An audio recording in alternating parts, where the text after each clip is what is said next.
এইটা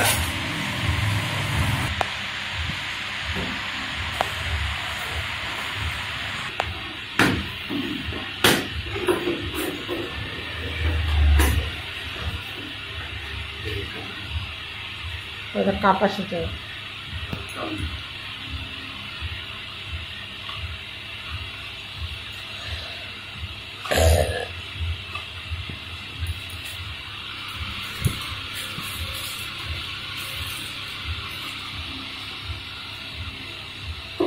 মা বলছে অনলাইন থেকে আনিয়েছে ভালো না।